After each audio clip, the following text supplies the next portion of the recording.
What's up, athletes? In today's video, we're going to be covering the 5 singles tactics that you can use to start dominating your serve games in your matches. You're going to learn exactly where to hit to put your opponents on defense, how to string together combos instead of randomly going for winners and hoping for the best, and most importantly, when to use each tactic for the best results.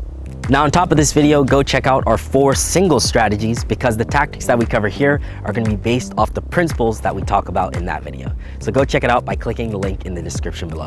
And remember, the quality of your shots, especially your serve, will determine how well you can execute these tactics. So if you want the fastest way to turn your serve into a weapon and start actually making these tactics more accessible to you, then go check out our 5-day serve power challenge. Because over those 5 days, we're going to be covering the best drills that we have to add at least 5 to 10 miles per hour to your serve without losing consistency, all while staying pain-free. We've already had hundreds of students take this challenge, and we've seen some amazing results. So go check it out by clicking the first link in the description below. And once you start getting the serve down, apply this first tactic, the can opener. This is the staple tactic of all the top players in the world, including Federer, Nadal, and Djokovic, and it's what McEnroe called the can opener, aka the serve +1 to the open court. And it all starts with a serve out wide or at your opponent's body. Now you can do this whether you're on the do side or the ad side, but just know that when you're on the ad side and you're going wide, you do want to go for a little bit more clearance over the net and adding spin rather than just going as hard as you can because you're aiming for a higher part of the net. Now the deuce side out wide is most likely going to be a slice serve, so you should aim for about 70% of these and it should be one of your most consistent shots. And if you hit a decent quality serve where your opponent is either jammed or stretched and it's not perfectly in their strike zone, you should expect that your opponent's going to return either cross court or up the center. This is where you get a good opportunity to hit a forehand or an inside out forehand and go for the open court. Now you have 2 options for where to hit your open court shot. The first is to go deep. Now if you do this, you got to try to add a lot of spin for safety while trying to get it deep to push your opponent's back. Or alternatively, you can go for an angle shot.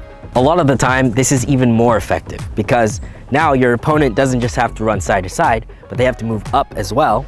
And on top of that, they're not working with a lot of pace that they can redirect. And now that you've got your opponent stretched out, even if it's a decent player, you can expect a forced error out of them or a weak return that you can end with a golden volley finish. Now, after a few times using the can opener tactic, your opponent might start getting used to this. So they might start running over to the open court to cover their defenses. In this case, you want to start using the ankle breaker. This is where you start hitting behind your opponents, aiming deep and to the corner, which will often wrong foot your opponents. Now you can use this off of any serve, the tee, wide, or body serve, but it's especially useful on the ad side because you'll be hitting back to their backhand side, which you can use to get a weaker return and attack. The big key with this one is to disguise your shot as much as possible. This means whether you're going down the line or cross court, you want to keep everything in your motion the same, including your positioning. And when you're disguising the inside in or the inside out, you want to use the timing of your wrist release to control the direction of your shot, or you can go for a buggy whip to really hook the shot in. Just make sure when you're doing this not to move your body too much because a common problem here is to over-rotate on the shot, which could cause the ball to go wide or long. Now, let's say you took our serve challenge so your first serve is really effective. Chances are you'll be getting a fair share of weak replies that land short inside the court. Here you want to be able to pounce on these balls with confidence. And we do that with the serve +1 approach combo. Now this is one of the most aggressive plays you can do because you're putting pressure on your opponent right away. Serving, hitting an approach shot, and then finishing at the net. Now based on how good your opponent is, you have a couple options here. First is a classic approach down the line. This creates a shorter distance between you and the net and cuts off the angle automatically. Now the down the line forehand approach to your opponent's backhand is gold.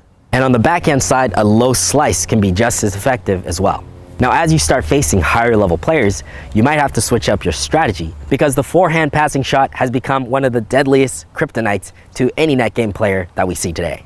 This is why if you look at higher level players, you'll see that they primarily attack the backhand no matter where they're approaching from. In fact, Taylor Fritz, with his coach Paul Annacone, often practices the inside-out forehand approach, daring your opponent to go for the risky down-the-line backhand passing shot. Okay, speaking of coming into the net, one of the best strategies you can use is the serve and volley. While not as common as back in the good old days of McEnroe and Sampras, the serve and volley is still super effective because returners like to hit deep down the middle, which is the best shot you can possibly receive when you're coming into the net. By that point, you practically just have to stick your racket out at chest level and run forward into the net. Now we can make a whole nother video on serve and volley variations, so let us know if you want that in the comments below. But for now, here are a few things to keep in mind. When you're on the ad side, the slice down the tee is really effective here because it gives your opponent the least angle to go for.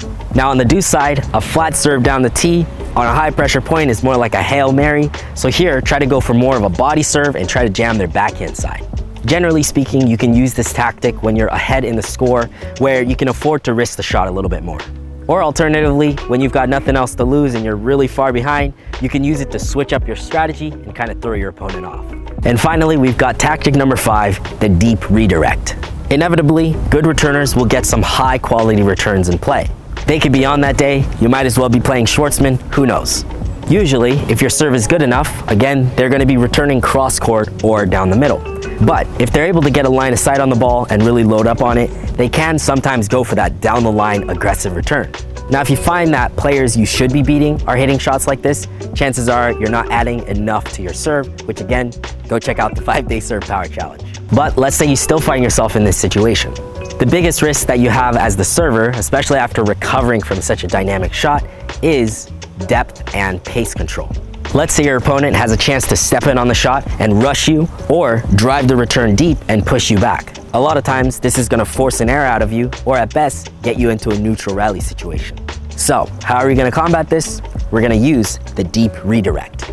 This is where you redirect your opponent's shot and pace, and you aim deep down the middle or deep to your opponent's backhand side. Now, while you shouldn't be looking to finish the point right away from here, you can at least set up that opportunity again to hit your forehand to your opponent's backhand and stack the odds back in your favor. Then you can pull the trigger on the inside and approach and finish at the net. Now, there are a couple important factors here before you can master the deep redirect. The first is your serve recovery. A lot of players over-rotate and fall to the left on their serves, but if you do this, your recovery will also be off balance. Now, this is more of a technical issue, and if you find that this is happening, it probably has something to do more with your contact or your acceleration, which we cover very in depth in the 5-day serve power challenge, so again, go check that out below. Now, the second key is your mindset when you're redirecting the ball on the rise. You have to make sure here to stand your ground instead of having the urge to move back. From there, lower your center of gravity by getting low and look to take the ball right off the bounce. The key here is stability. Make sure that you're on balance, your head is stable through your shot so that you have the best chance of hitting the sweet spot on contact. And again, when you redirect this shot, you want to go for deep down the middle or to your opponent's backhand. So now it's your turn to take these 5 tactics out onto the court into your next match, and let me know in the comments below which one worked the best for you. And again, if you want to turbocharge all 5 tactics, the best way to do it is by upgrading your serve. So if you haven't already, go check out our 5-day serve power challenge. First link in the description below. And until next time, athletes, go out and train hard. I'll see you in the next video.